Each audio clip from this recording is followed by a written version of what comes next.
After many more weeks of travel, they finally reached the camp of the Bulgar king, on the banks of the mighty Volga River. And it was here that he met them, the Rus.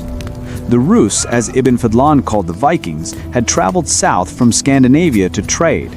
They were after furs, slaves, and honey, which they would sell for the most valuable currency of the age, pure silver dirham coins from the Islamic world.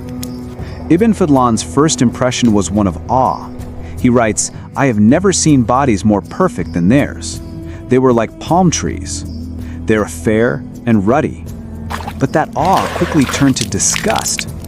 Right after praising their physique, he says, "They are the filthiest of God's creatures." He then describes their morning ritual. A servant girl brings a single large bowl of water to her master.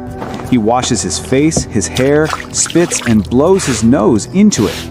Then the servant takes that same bowl to the next man, who does the same thing, and so on, until everyone in the house has washed in the same foul water. It's safe to say Ibn Fadlan was not impressed. He noted that every man was tattooed in dark green designs, from the tips of his toes to his neck, and was never seen without his 3 signature weapons: an axe, a sword, and a large knife. He was equally fascinated and horrified by their social customs. They would have with their slave girls in public, in broad daylight, while their friends watched. He even saw a merchant walk in to buy a slave girl from a Rus man, and the man didn't stop having intercourse with her until he was finished, while the customer just stood there and waited. For a pious Muslim from a conservative society, this was beyond shocking. But he kept writing, documenting everything, including their pagan worship. They would approach a giant wooden pillar carved with a human face, surrounded by smaller figures. They'd leave offerings of bread and meat and pray to the idol. "Oh my lord, I have come from a far country with this many slave girls and this many sable furs.